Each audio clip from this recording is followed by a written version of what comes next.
C'est avec une très grande joie d'entrer dans votre foyer aujourd'hui. Nous sommes arrivés au moment où nous allons écouter ensemble l'enseignement qui porte quel numéro déjà? C'est le numéro 1, notre enseignement d'aujourd'hui. Après une pause assez longue, nous allons avancer dans la suite de l'enseignement. Le titre de l'enseignement d'aujourd'hui concerne le Dieu d'Abraham. C'est quel livre qui parle de lui? Vraiment? Est-ce que c'est le Coran de l'islam? Ou bien le Sefer Torah juif? Voilà ce que nous allons voir ensemble pour aujourd'hui. Je précise bien que notre enseignement porte le numéro 1 pour aujourd'hui, c'est-à-dire un nouvel enseignement que nous allons suivre ensemble selon les directives de Yahushua. Gloire éternelle à lui. Premièrement, je réitère mes salutations pour vous qui m'écoutez et je vous souhaite le meilleur pour vous qui suivez déjà la parole et l'enseignement en ce moment. Nous sommes arrivés au moment où nous allons avancer dans cet enseignement numéro 1 pour aujourd'hui, que vous allez suivre avec moi, l'ambassadeur de Yahushua, Ziadia Elia. C'est moi qui est avec vous en ce moment, que vous voyez en image, et ma voix, vous êtes déjà habitué à l'écouter de manière habituelle. Et je répète encore le titre de notre enseignement. Où est-ce qu'on peut trouver la vérité? C'est dans quel livre qui parle vraiment du Dieu d'Abraham? Car là, on parle vraiment du livre juif. Pourquoi je parle du livre juif qu'on appelle le Sefer Torah? Et il y a aussi le livre du Coran. Pourquoi Elia parle du livre juif, du Sefer Torah, ainsi que du Coran? Car chacun parle du Dieu d'Abraham, chacun des deux livres, alors que chacun aussi a sa version et leur langage. Et on parle de versions tout à fait opposées, deux versions diamétralement opposées, qu'on peut dire qui sont vraiment opposées avec aucune liaison. Car par exemple, le nom du Dieu d'Abraham dans le Sefer Torah juif, c'est Yahva. Voilà ce qu'on voit dans le Sefer Torah juif. Et lorsque vous regardez dans le Coran, vous voyez que c'est Allah qui est écrit dedans. Donc, c'est clair que la question doit se poser, lequel des deux est le vrai? Car chacun a sa propre version. Et qui est-ce qu'on doit suivre si on regarde et si on écoute?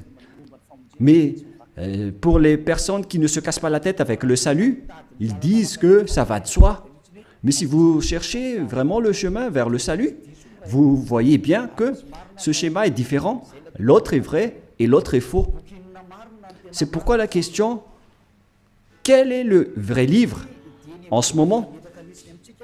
Car dès le commencement, je vais vous préciser, et en même temps, je regarde un peu les téléphones, ainsi que les applications, car je vais lire le Coran à travers une application.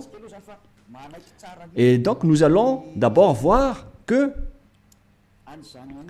ils reconnaissent bien, quoi déjà?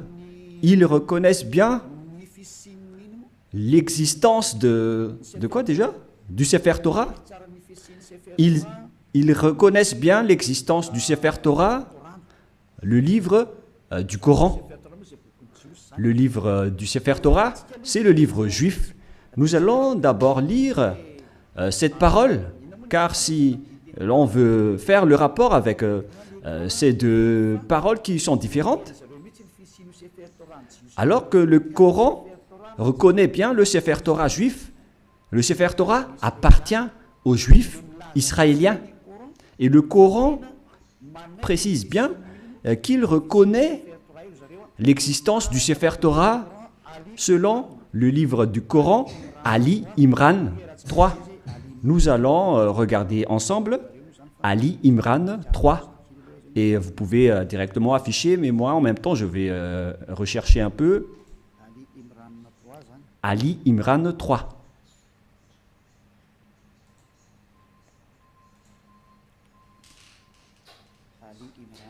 Ali Imran, que vous pouvez déjà afficher, car là, je l'ai retrouvé. Le voilà. Ali Imran 3.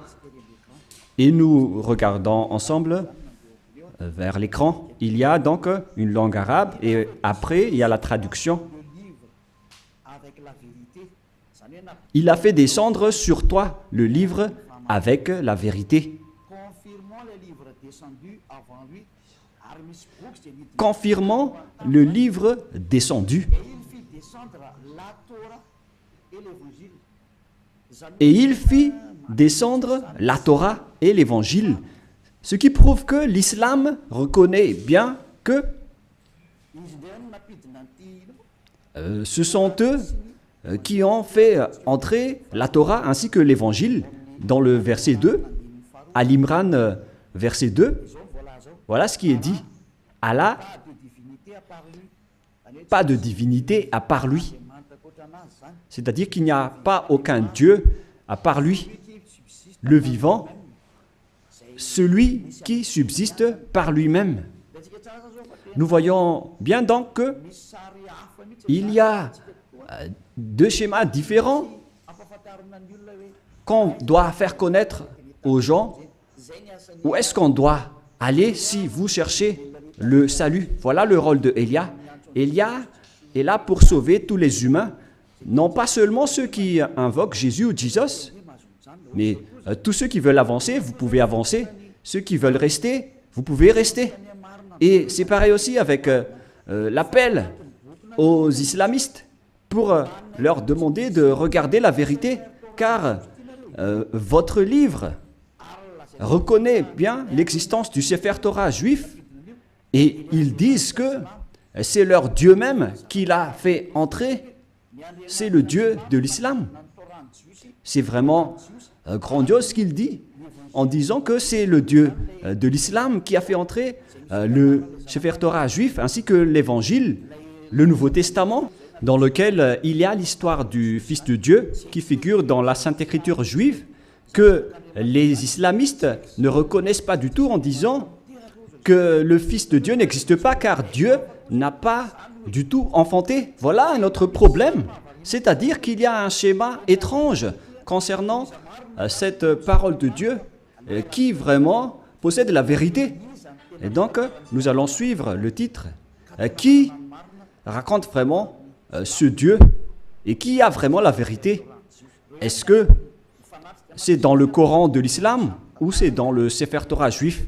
Car ce sont les deux schémas opposants et qu'on doit confronter.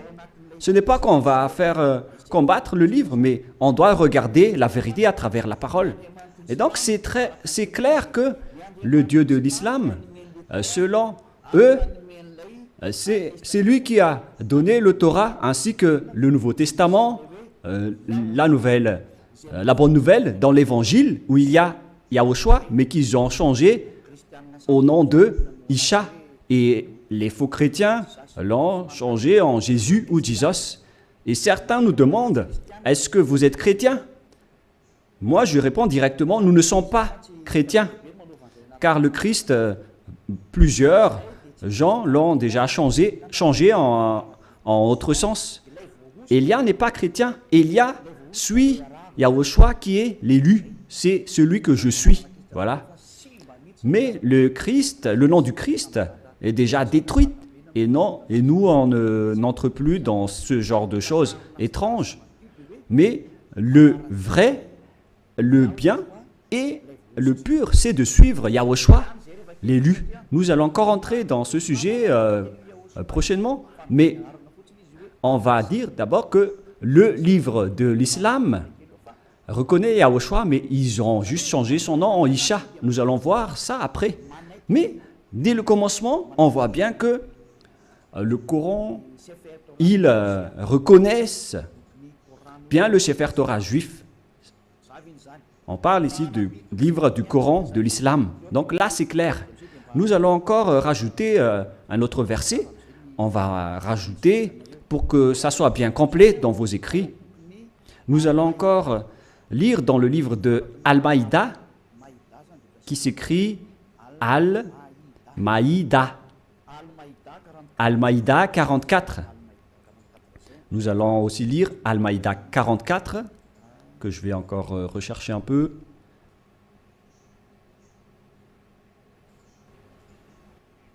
Al-Maïda 44. Al-Maïda 44. C'est-à-dire que c'est écrit en plusieurs paroles que le Torah existe.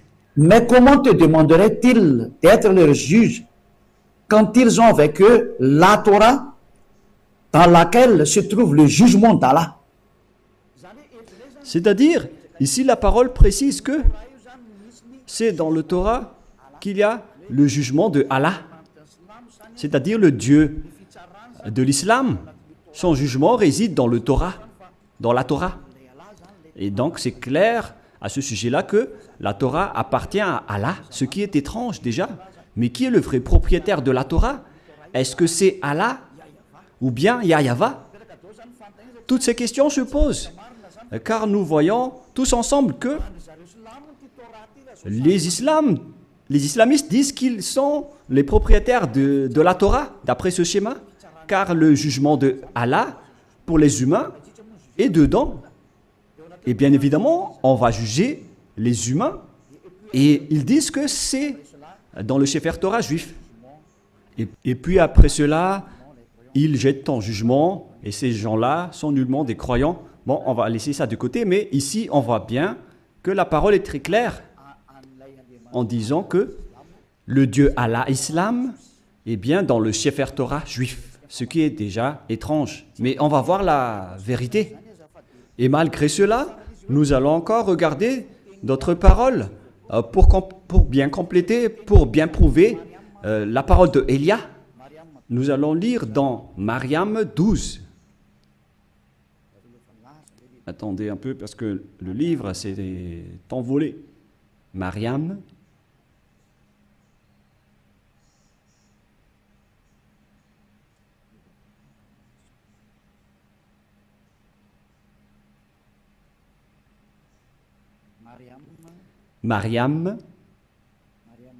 Mariam 12.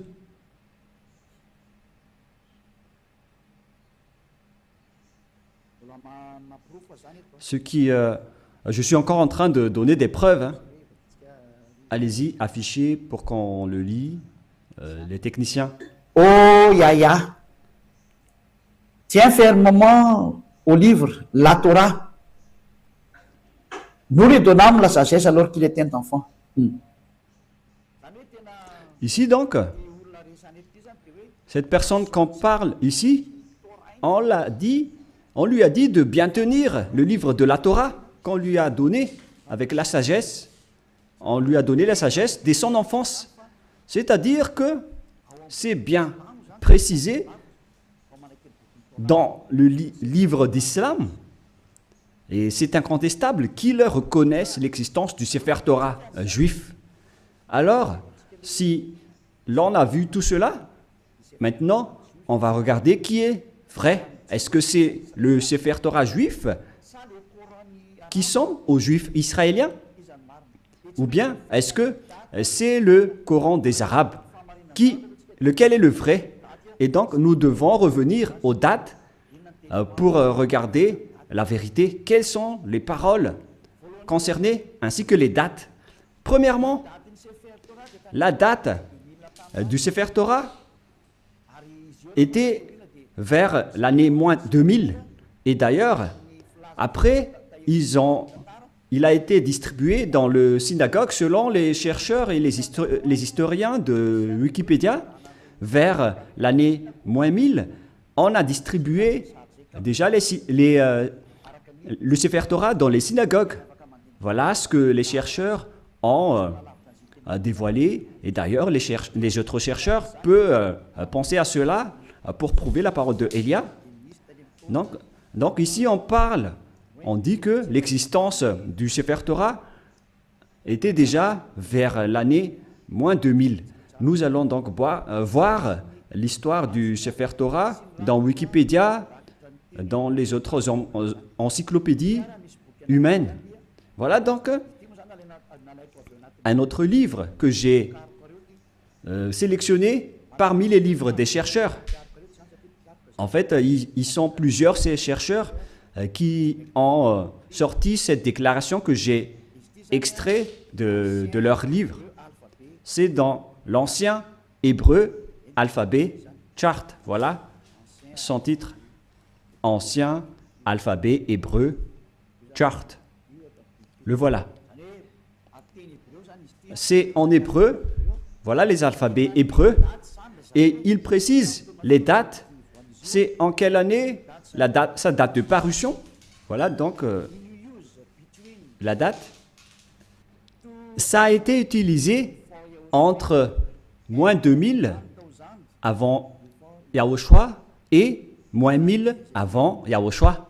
C'est-à-dire que ça a été utilisé avant l'année moins 2000 jusqu'à l'année moins 1000 avant l'an 0. C'est-à-dire que le Sefer Torah juif, selon ce que tout le monde connaît déjà, notamment les savants, ils connaissent tout cela, mais moi j'ai sélectionné spécialement cela dans Ancien Hébreu Recherche Chapter.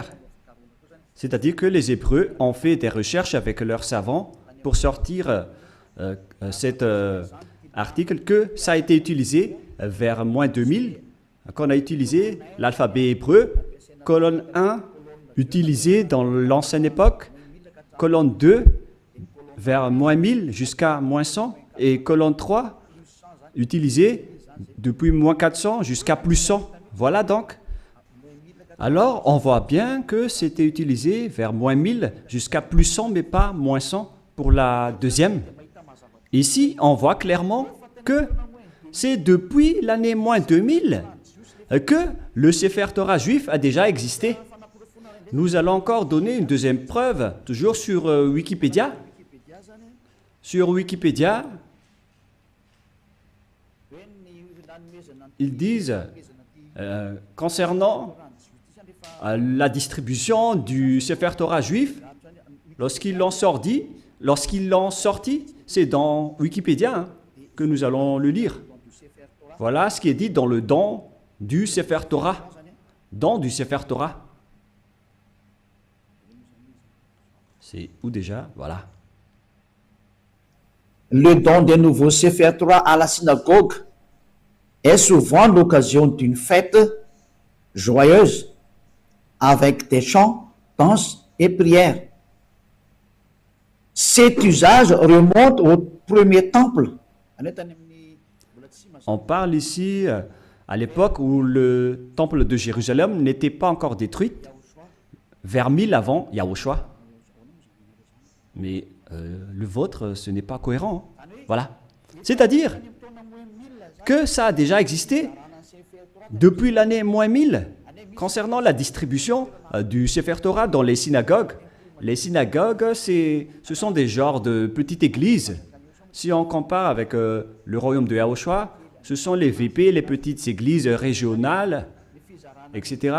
Et donc, ils ont distribué le Sefer Torah depuis l'année moins 1000 dans les synagogues. C'est-à-dire, c'est depuis une époque ancienne que le Sefer Torah existait déjà. C'est-à-dire vers l'année moins 1000. Et on a déjà vu aussi qu'il a existé depuis moins 2000. Mais sa distribution dans les synagogues, c'était vers l'année moins 1000 avant l'an 0. Donc là, c'est clair et c'est bien prouvé que le Sefer Torah existait déjà avant l'année 0. Et vers l'année moins 1000, on l'a distribué dans les petites synagogues, dans les petites églises. C'est incontestable alors qu'il est très ancien. Et nous allons ensuite regarder concernant le Coran de l'islam. Et si je vous dis tout ça, c'est par amour pour vous les humains, avant votre anéantissement. Elia vous dit de vous retourner. Il n'y a plus rien à faire pour votre terre. Sa destruction est arrivée. Et moi je dis à tous les humains de revenir vers le propriétaire de cette terre qui va être détruit, car vous ne pouvez plus l'empêcher en ce moment, c'est déjà en cours. Et si vous ne... tant que l'histoire ne vous frappe pas, alors sachez, vous tournez. C'est pourquoi ce salut en sauve tout le monde, sans exception, pour que personne ne soit plus trempé. Car les pécheurs ont été tous trempés. Et on est en train de sauver les pécheurs pour que vous ne péchez plus. Et les gens qui sont avec Élia ne pêchent plus. Est-ce que vous ne désirez pas ça? L'objectif de prier, c'est de ne plus pécher.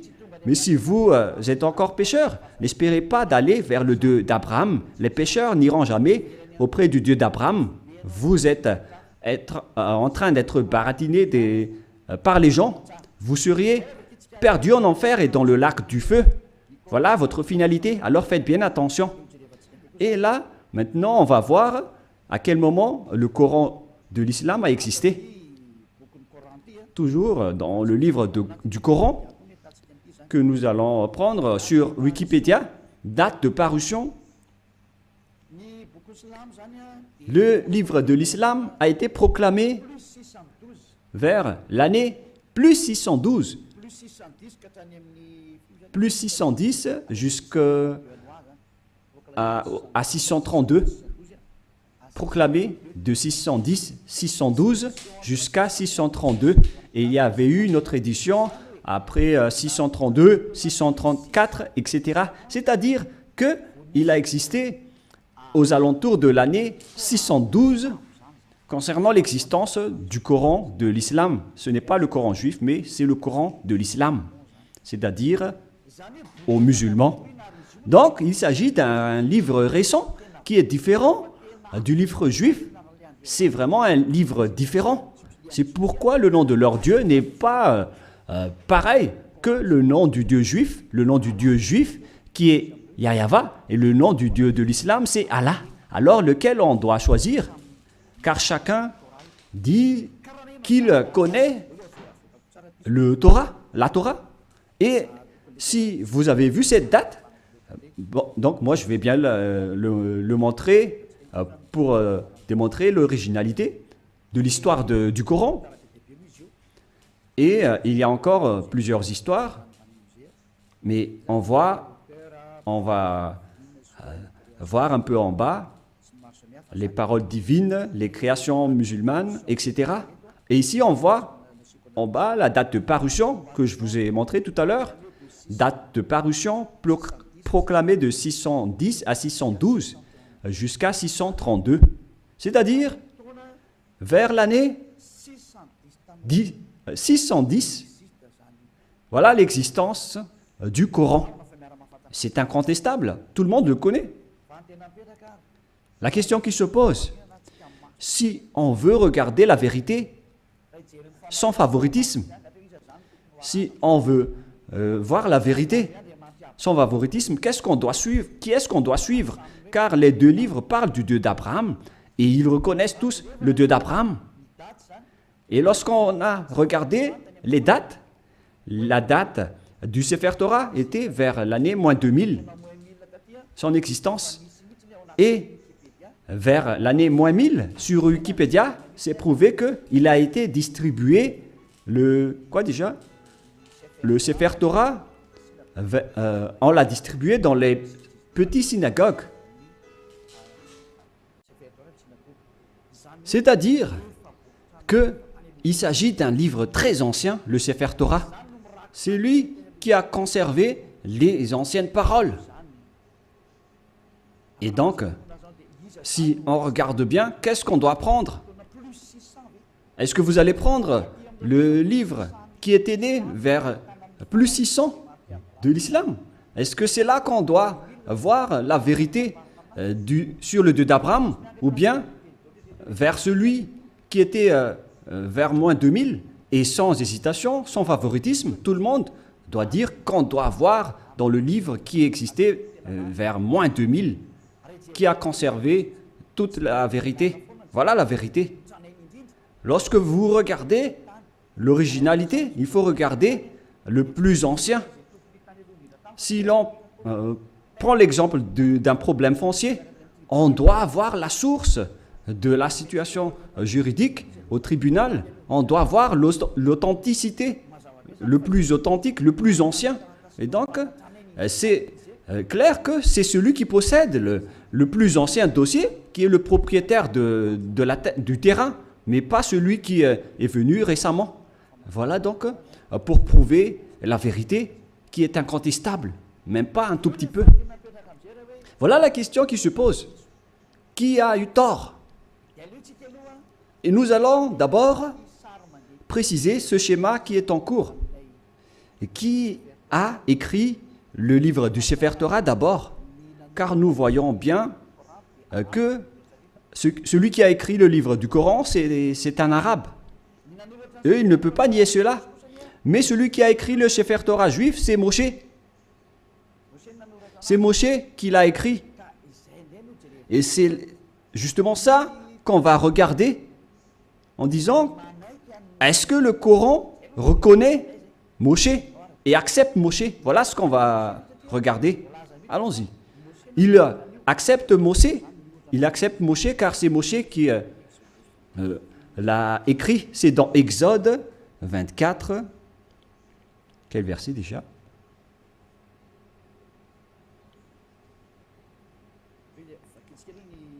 Nous allons d'abord lire sur Wikipédia. Nous allons lire sur Wikipédia concernant le livre de la Genèse pour voir qui l'a écrit. Nous allons lire le livre de la Genèse sur Wikipédia qui a été écrit par les chercheurs mondiaux. Donc, le livre de la Genèse, ainsi que les autres livres, qui les ont écrits? L'Exode, et etc. Le livre de la Genèse. Premier livre de la Bible, du Sefer Torah, car c'était des écrits récents, mais anciennement, son appellation juive, c'est le Sefer Torah. Et ça n'a pas changé ce nom juif, mais ce sont les autres nations qui l'ont changé en Bible. On parle ici du Sefer Bereshit, le commencement, ou la Genèse. L'auteur traditionnel, ils l'ont précisé ici que c'est Moïse qui l'a écrit. Et il y a aussi d'autres auteurs avec d'autres remarques concernant d'autres auteurs anonymes. Mais Moshe a donc regroupé les écrits et qui les a conservés dans un seul livre. La raison, c'est que Moshe a reçu l'ordre de les écrire et Moshe les a écrits. Nous allons lire cette histoire dans le livre du Sefer Torah juif, dans le livre d'Exode, chapitre 24. Moshe a eu la parole qu'il devait écrire les paroles de Yahvé. Exode, chapitre 24, verset 4. Ce qui veut dire que l'histoire du livre de la Genèse, de l'Exode, Lévitique, Nombre et Deutéronome, ce sont tous des livres écrits par le grand-père Moshe. Moshe écrivit toutes les paroles de Yahvé. Puis il se leva du bon matin, il bâtit un autel au pied de la montagne et dressa 12 pierres pour les 12 tribus d'Israël. C'est-à-dire que c'est Moshe qui a écrit le Sefer Torah. C'est bien clair dans le verset 4 qui est bien clair. Moshe écrivit toutes les paroles de Yahvé.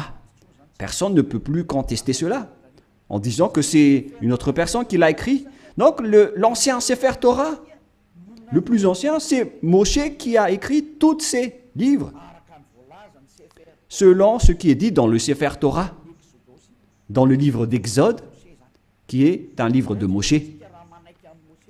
Et nous allons voir maintenant si les islamistes acceptent Moshe. Et si les islamistes acceptent Moshe, alors on ne peut plus nier la vérité sur le Sefer Torah. Directement, le Sefer Torah est vrai et incontestable. Si vous allez encore contester cela, vous avez tort, car si vous acceptez la vérité sur son auteur, alors que Son nom figure bien dans le Sefer Torah. Il s'appelle Moshe dans le Sefer Torah, mais le Coran de l'islam l'a changé en Mosha. Voilà leur appellation, et tout le monde connaît cela. Et nous allons donc voir s'ils acceptent Moshe dans le Coran de l'islam. Si une fois vous l'acceptez, et nous allons le voir ensemble, alors il faut que vous vous tournez vers la vérité. Voilà la sagesse. Il faut aller vers la vérité. Le rôle de Elia est d'expliquer, de prouver. Si vous ne voulez pas écouter, tant pis pour vous. Mais mon rôle, c'est d'expliquer, de prouver, comme j'ai prouvé aux personnes qui appellent Jésus en disant que vous avez tort. Regardez-vous, vous êtes pécheurs.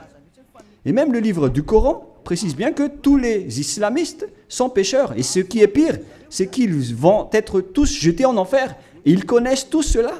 Et ils disent que on va les sélectionner petit à petit de l'enfer après. La question que je vous pose, par quel moyen vous allez quitter l'enfer? Car c'est écrit dans votre livre, ma venue, c'est de sauver les humains, sans exception. Voilà le grand amour. C'est sauver tout le monde. En tant qu'humain, comment vous allez échapper à l'enfer? Par quelle solution? Et ne répondez pas bêtement. Il faut donner une vraie solution. Car dans votre livre, il est également écrit que vous n'avez pas le pouvoir de purifier ou de rendre parfaite une personne. C'est écrit dans votre livre. Vous n'avez pas le pouvoir de changer une personne en une personne vraie et parfaite. Alors, comment vous allez échapper à l'enfer? La question qui se pose. Après votre mort, vous irez en enfer et comment vous allez quitter cette zone? C'est vraiment pire. Hein? Je ne sais pas si vous avez déjà entendu cela, mais lorsqu'on discute avec les gens, ils acceptent que c'est vrai. Et lorsqu'on les pose la question, comment vous allez échapper à cela? Et après, ils donnent des réponses bêtes. Si vous êtes en enfer, alors vous êtes méchant, vous êtes puni. C'est là que les adultères, les voleurs, les idolâtres, ils vont être jetés en enfer et dans le lac de feu et de soufre. Mais dans le livre de Sefer Torah juif, il est dit que si quelqu'un est jeté là-bas, il ne pourrait plus y échapper. Souvenez-vous bien de cela. Donc, on va voir maintenant que est-ce que le Coran accepte Moshe ou Moïse pour les catholiques romains et les protestants. Pour les protestants, Moshe. Pour le Sefer Torah original, c'est Moshe. Et pour le Coran de l'islam, c'est Mosha, mais c'est le même. Nous allons donc chercher cette parole. Est-ce que le Coran accepte les prophètes? Voilà ce qu'on va lire en premier. Et nous allons bien lire que les islamistes acceptent les prophètes dans le livre d'Al-Baqarah 39. Nous allons devoir préciser un peu la recherche sur Al-Baqarah 39. Veuillez patienter un tout petit peu car je suis en train de rechercher. Al-Baqarah. Quel verset déjà? Quel chapitre? 39, 36, 37, 38, 39.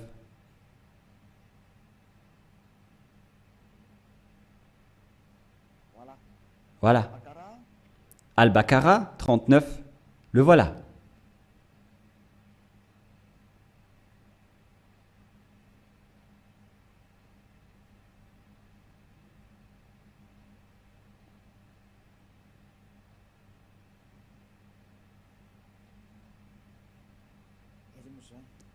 Où il est passé déjà? Voilà. Nous allons lire à partir du verset 38 et 39.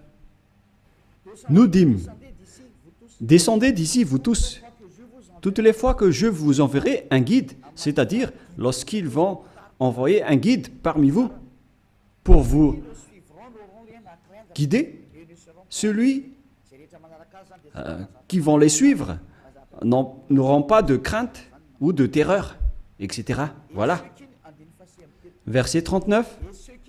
Et ceux qui ne croient pas à nos messagers, quiconque ne croit pas à nos messagers, c'est-à-dire leurs prophètes, et traitent de mensonges nos révélations. C'est-à-dire que c'est de la mensonge qu'ils ont transmis aux messagers. Ce sont des gens du feu, ceux qui contredisent nos prophètes, où ils demeureront éternellement. Donc, s'ils n'acceptent pas les prophètes, la parole des prophètes, vous allez être mort en enfer à jamais. C'est-à-dire qu'on doit accepter les paroles des prophètes. Alors, on sait bien tous qu'il n'y a pas de prophète plus ancien que Moshe, notamment en termes de prophète israélien. Et nous allons voir à propos de ce schéma. Voilà, premièrement. Et nous allons encore regarder dans Al-Baqarah 98. Al-Baqarah 98, qu'est-ce qui est dit ici? Nous allons avancer petit à petit. Voilà. Al-Baqarah 98. Al-Baqarah, voilà. 98. Dit,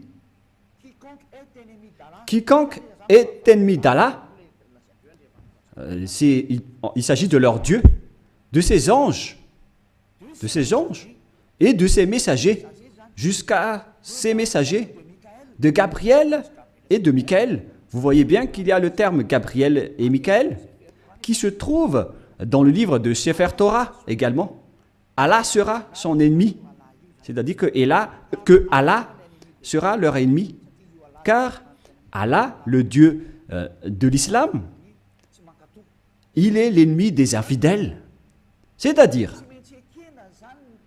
on doit accepter les paroles des messagers ou des prophètes, sinon vous serez un ennemi de ce Dieu.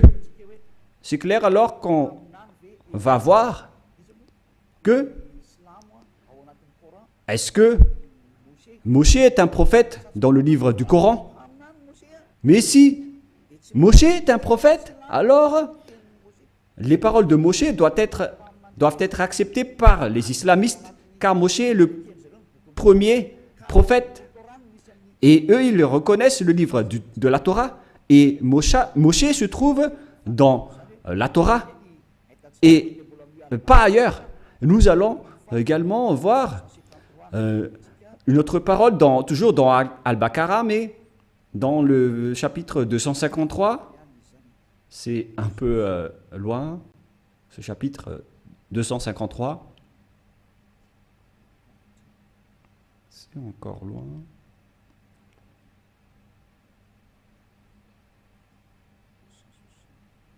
« 260, nous allons revenir un peu, nous allons un peu trop loin. Là, on est en train de trop rechercher. 200 et combien? J'ai dit déjà? «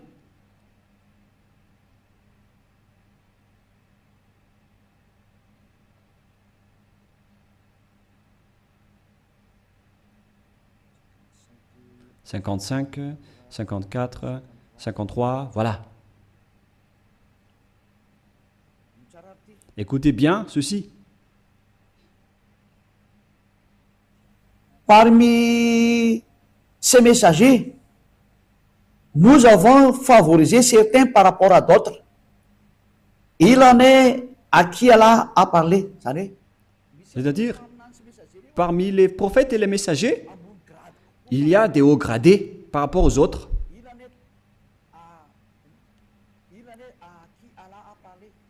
Il en est à qui Allah a parlé.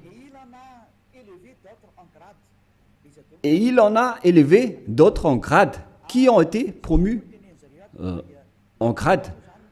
Ils disent Jésus ici, mais à vrai dire, c'est Yahushua. Vous voyez le changement des noms. Et les islamistes parlent de Isha. Donc, Yahushua, fils de Marie ou de Maria. Nous avons la preuve que Yahushua a le Saint-Esprit. C'est dit dans le livre du Coran. Et il est exceptionnel comparé aux autres prophètes. Et si Allah a voulu qui se sont s'entretués, etc. Mais nous allons en rester là. Mais ce qu'on précise ici, c'est qu'il y a des prophètes haut gradés parmi les autres prophètes, y compris Yahushua, le fils de Maria. C'est bien dit dans le livre du Coran, de l'islam. C'est-à-dire que, face à cette parole, le livre du Coran précise bien que ils acceptent bien que Yahushua, qui a été enfanté par Maria, a bien le Saint-Esprit. Et ils ont dit qu'ils ont bien la preuve qu'on lui a bien donné le Saint-Esprit. On lui a confirmé le Saint-Esprit. Et c'est Allah qui a dit cela selon eux. Alors ici, c'est précisé qu'on doit écouter les paroles des prophètes. Alors, maintenant, nous allons lire comment ils acceptent Moshe, Moïse ou Mosha. Est-ce qu'ils acceptent Moshe? Dans le livre d'Al-Imran, est-ce qu'ils acceptent Moshe? Voilà ce qu'on va terminer ceci pour aujourd'hui. Est-ce que le Coran de l'islam accepte Moshe? Parce que s'ils acceptent, face à toutes ces paroles, donc c'est clair que c'est le Sefer Torah juif qui est vrai et le Coran est faux, d'après tout ce qu'on a dit. J'ai donné des preuves. Je n'ai pas seulement donné des paroles du Sefer Torah, mais j'ai également donné des paroles du Coran. Comme ça, vous voyez bien que je n'ai pas fait du favoritisme, car chacun a dit sa version, et à vous de connaître lequel doit-on suivre. Et donc, le livre de Al-Miran 84 précise aussi, et je précise aussi que c'est de l'amour, tout ce que je suis en train de vous parler, pour que vous ne soyez pas jetés en enfer, au cas où vous allez être en difficulté avec le danger que vous allez subir. J'ai dit Al-Imran 84, voilà. Allons-y. Dit Al-Imran 84. Nous croyons en Allah, à ce qu'on a fait descendre sur nous. On parle ici des islamistes. À ce qu'on a fait descendre sur Abraham, en Ismaël, en Isaac. Tous ces noms figurent dans le livre du Sefer Torah, hein, en Jacob et sa tribu. On voit bien l'histoire de cette tribu dans le livre du Sefer Torah juif et de ce qui a été porté par Moïse. Moïse, et donc ici c'est le porte-parole et le prophète, et on va dire Yahushua directement. Et ici donc, on précise bien que les islamistes croient à tous les prophètes jusqu'à Jésus, Isha, c'est-à-dire Yahushua, en vrai. Depuis Moshe ou Moïse, ils acceptent tous les prophètes. C'est clair alors que le Coran ne peut pas dire qu'il nie Moshe. C'est pas vrai. On le nie carrément, car nous l'avons bien tous vu ensemble. Élia n'a rien inventé. Élia n'a rien inventé. C'est le salut. Le danger arrive sur votre terre. C'est le devoir de Élia de vous sauver. Mais si vous ne voulez pas être sauvé, vous avez déjà écouté, tant pis pour vous, mais j'espère que vous allez être sauvés. Nous allons encore voir une autre parole dans Mariam 51, où se trouve le livre de Mariam 51.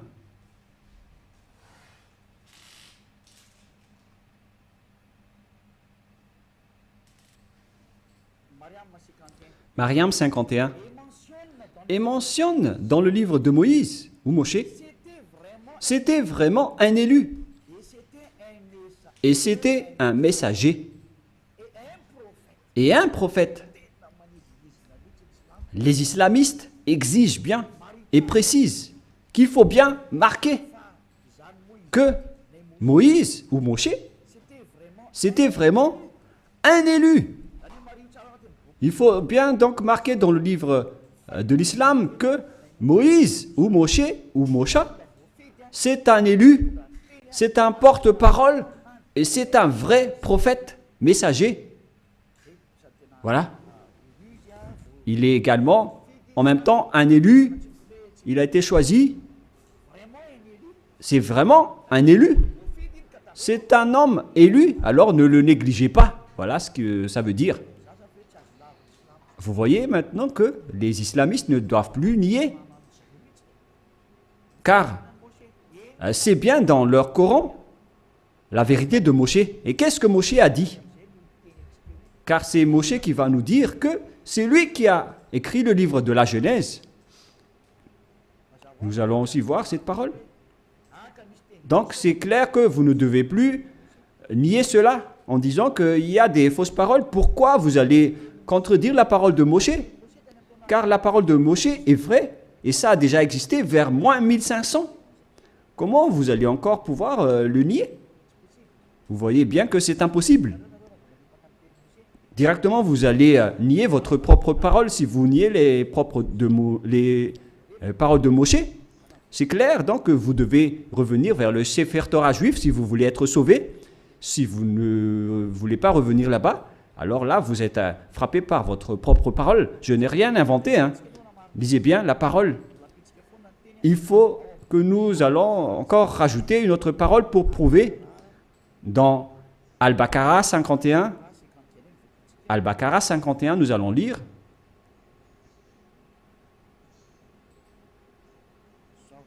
Voilà. Al-Baqarah 51. Et rappelez-vous, lorsque nous donnâmes rendez-vous à Moïse pendant 48 Et rappelez-vous que lorsque nous avons donné rendez-vous à Moshe pendant 40 nuits, lorsqu'il était allé sur la montagne, puis en son absence, vous avez pris le veau. Il se tourne ici vers les Israéliens que, en l'absence de Moshe, vous avez pris le veau pour idole, c'est-à-dire un statut idole, et vous étiez injuste à l'égard de vous-même en adorant autre qu'Allah. Et donc, vous avez adoré un bœuf qui est injuste devant le Dieu de l'islam qu'ils appellent Allah. Vous voyez bien qu'on parle ici d'un sujet juif.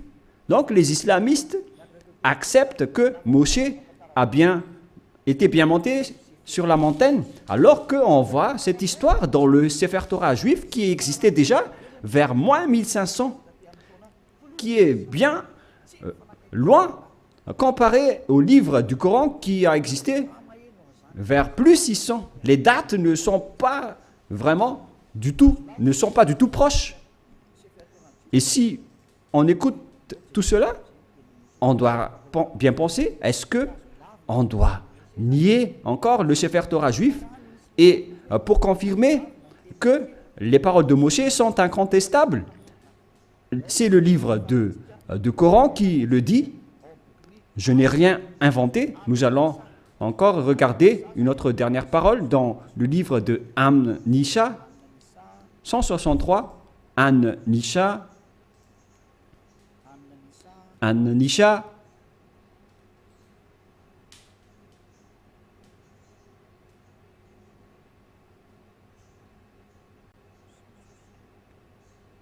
162.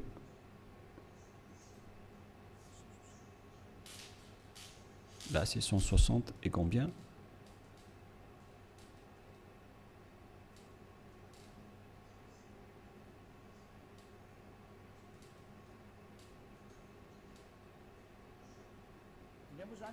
Ici, donc, tous les prophètes sont concernés.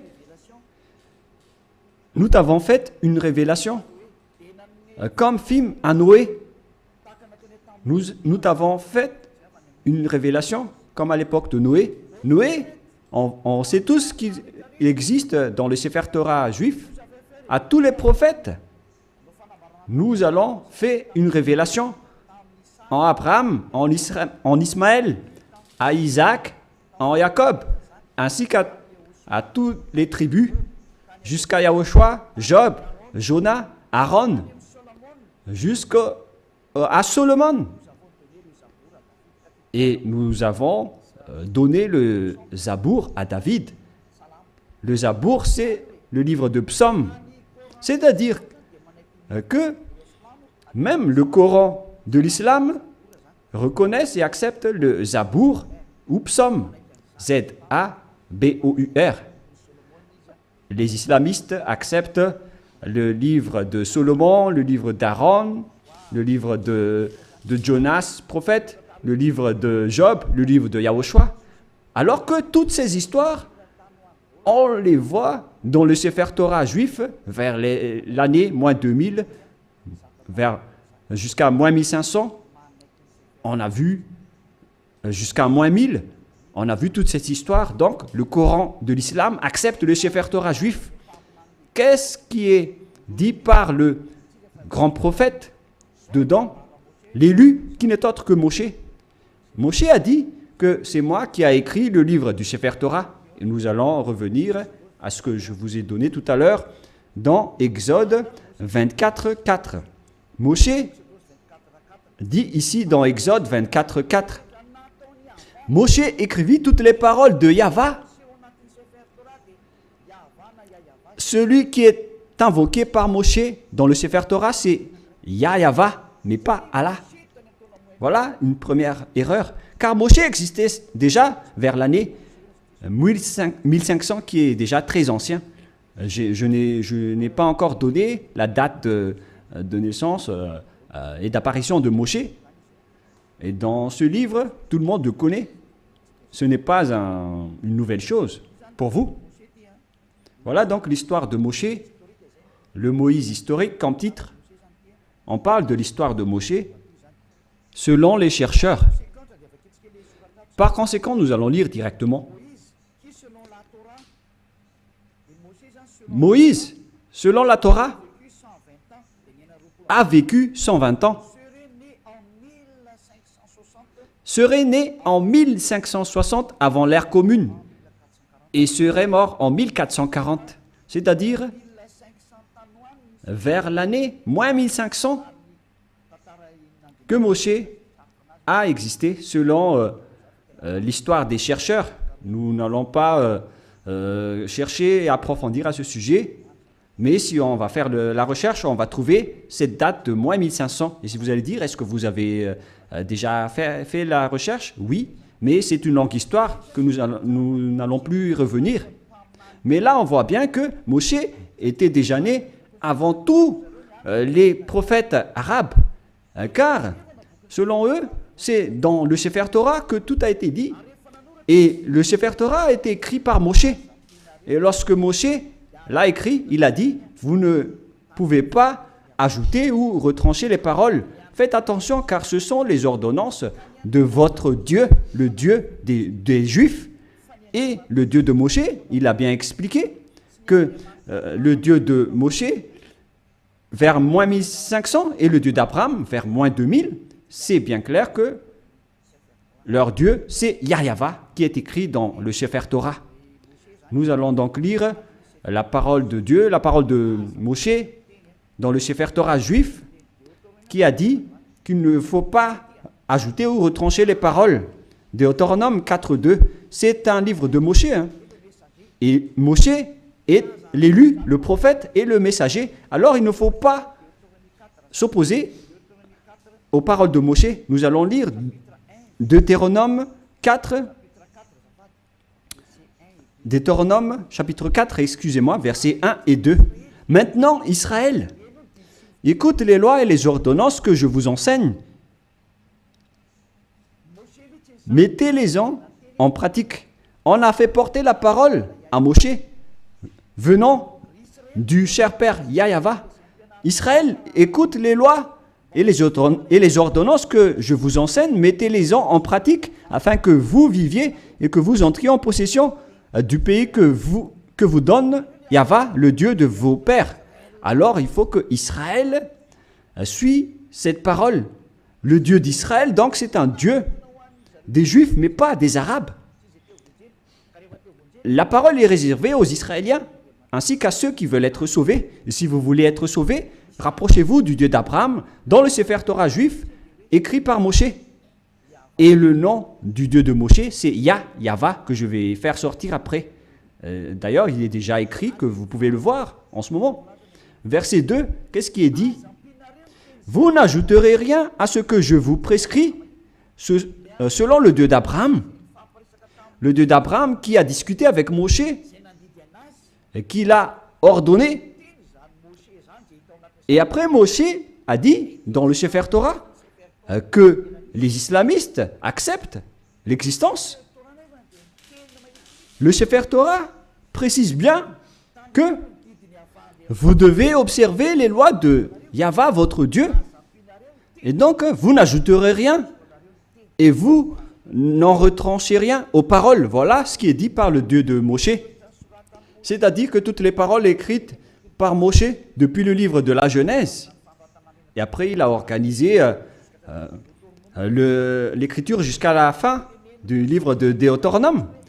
Les paroles de Moshe sont bien directes. Vous n'ajouterez rien et vous n'en retranchez rien.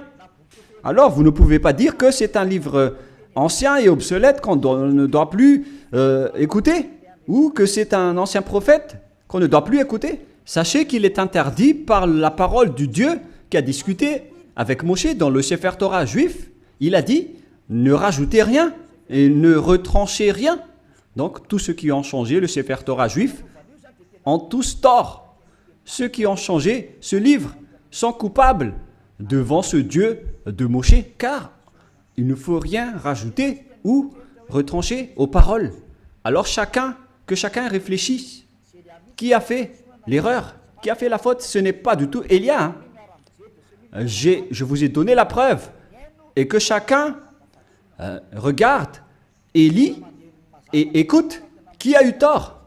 Et si les jugements se déroulent parfaitement, on a tous vu que celui qui a changé le Sefer Torah juif aura tort. Car c'est Moshe qui a précisé qu'on ne peut ni rajouter ni retrancher les paroles qui sont dedans. Car ce sont les lois de Dieu, les lois de Yahva qui a envoyé Moshe vers l'année 1500. Il est le plus ancien des prophètes. Et il a écrit le Sefer Torah directement. Et ce prophète a dit qu'il ne faut pas ajouter ni retrancher mes paroles selon le Dieu d'Abraham. Car si vous allez faire ça, vous allez être en conflit avec lui. C'est interdit pour vous de faire cela. Alors que chacun réfléchisse pour ceux qui l'ont changé. Et je vais confirmer la parole de Moshe. Moshe a encore dit que vous devez uniquement écouter les paroles des prophètes israéliens. C'est également ces paroles. Alors que chacun réfléchisse face à tout cela, qu'est-ce qui se passe sur cette terre? Pensez-y, prenez une décision pour ceux qui vont être sauvés. Rapprochez-vous du Dieu d'Abraham, celui qui a envoyé Moshe. Son nom c'est Yahva. Alors revenez vers le Sefer Torah juif. Voilà la seule sagesse. Voilà ce que le Dieu de Moshe a dit dans Deutéronome 18, pour terminer. Deutéronome 18, 15. Ô ton Dieu suscitera du milieu de toi, d'entre tes frères, un prophète comme moi. Vous l'écouterez. Et c'est lui qui a dit, à présent les Israéliens, écoutez ma loi et mes ordonnances. Il se tourne vers les Israéliens à ce sujet-là. Tu susciteras du milieu de toi, d'entre tes frères, un prophète comme moi, et vous l'écouterez. Vous ne pouvez pas écouter d'autres prophètes à part les prophètes israéliens. Si vous écoutez d'autres prophètes, alors c'est injuste. Quels que soient les autres prophètes, c'est Moshe qui le nie. Et c'est le Dieu de Moshe qui l'a dit. Et c'est le Dieu Yahva qui a envoyé Moshe, le prophète, qui a dit que vous ne devez écouter que les prophètes israéliens. Pour terminer, nous allons lire le verset 18 et 19 Deutéronome 18, 18, 19. Je leur susciterai du milieu de toi, de leurs frères, un prophète comme toi. Je mettrai mes paroles dans sa bouche et il leur dira tout ce que je lui commanderai. Et si quelqu'un n'écoute pas mes paroles qu'il dira en mon nom, c'est moi qui lui en demanderai compte. Selon ce Dieu d'Abraham, c'est le Dieu d'Abraham qui a déclaré que quiconque n'écoute pas ma parole, je vais les juger. Qu'est-ce qu'il a dit? Vous devez uniquement écouter les prophètes israéliens. S'ils ne sont pas israéliens, alors c'est pas correct. Selon le Dieu d'Abraham, il a dit que vous devez écouter les prophètes israéliens. Et le prophète israélien qui a écrit cela, c'est Moshe, que vous acceptez dans le livre du Coran. Le Coran accepte précisément qu'il est accepté en tant que prophète, messager et élu. Donc si vous niez Moshe, ce Dieu d'Abraham va vous juger. Et nous allons terminer avec le nom du Dieu d'Abraham. Son nom c'est Yahva. Nous allons lire dans le livre de l'Exode pour terminer. Et après que chacun réfléchisse sur cette grande bonté, car c'est un salut pour vous. Nous sommes arrivés pour vous sauver. Le sage voit le danger et se cache, mais le fou avance et regrette. Exode 15, 2. Yahva est ma force et le sujet de mes louanges. C'est lui qui m'a sauvé. Il est mon Dieu, je le célébrerai. Il est le Dieu de mon Père. Je l'exalterai. Yahva est un vaillant guerrier. Yahva est son nom. Donc, le nom de ce Dieu dans le Sefer Torah, c'est Yahva. D'ailleurs, nous avons le Sefer Torah que nous allons montrer pour terminer dans Exode 15, 2.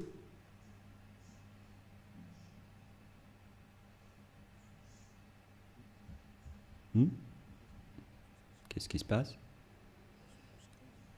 Exode 15, nous allons lire Exode 15. Voilà. Exode 15, 2. En hébreu, il est dit ici que Avzi Vzimrat Yah. Yah, c'est le nom de Dieu.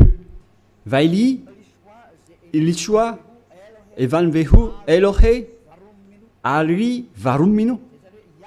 C'est Yah qui est son nom depuis le début. Et deuxièmement, Yahva, Ishmishchama, Yahva Shmo. Alors, ça veut dire Yahva, mais ils n'ont pas complété la parole, mais je l'ai déjà enseigné. Mais maintenant, nous allons revenir avec la version française, parce que là, c'est en hébreu qu'on ne peut pas comprendre. C'est dans Exode 15, 3. Yahva est un vaillant guerrier. Yahva est son nom. Et le nom du Dieu invoqué par Abraham et par Moshe dans le Sefer Torah juif, que le Coran accepte, qui existait vers moins 2000 et moins 1500. Il précise que le nom de ce Dieu d'Abraham, qu'ils ont appelé à eux deux, Abraham et Moshe, le nom de ce Dieu, c'est Yahva. Et donc, si vous ne suivez pas cela, imaginez et pensez que vous avez fait une grosse erreur. Si vous mourrez dans cette situation, vous irez en enfer.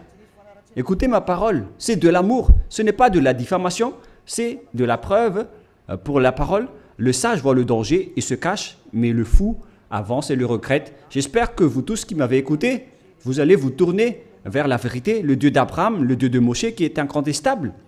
Suivez Yahva, suivez Yahushua. Écoutez la parole du Dieu d'Abraham dans le Sefer Torah juif pour votre sagesse. Nous allons prier ensemble. Merci infiniment, Père Yahva, pour toutes ces paroles. J'ai fait connaître à tout le monde entier ta vérité. Je les ai donné la preuve concernant ta vérité, ainsi que l'injustice que les gens ont pratiquée jusqu'à maintenant. Elia te demande d'ouvrir la raison des gens pour qu'ils se repentissent et pour être guéris. Montre-nous ta gloire et ta bonté, Père Yahva, car c'est le moment de donner la vérité. C'est la dernière heure, le dernier moment pour faire revenir la raison des gens, pour se tourner vers toi. Le sage voit le danger et se cache, mais le fou avance et le regrette. Père Yahva, la gloire éternelle est uniquement à toi. On va faire revenir vers toi ta gloire ton respect et ta vérité. Voilà la mission que tu as confiée à Elia. Gloire éternelle à toi, Père Yahva. Et au nom de toi, Yahushua. Alléluia. Amen. Je vous souhaite à tous d'être bénis par Yahushua et à notre prochain rendez-vous. Au revoir.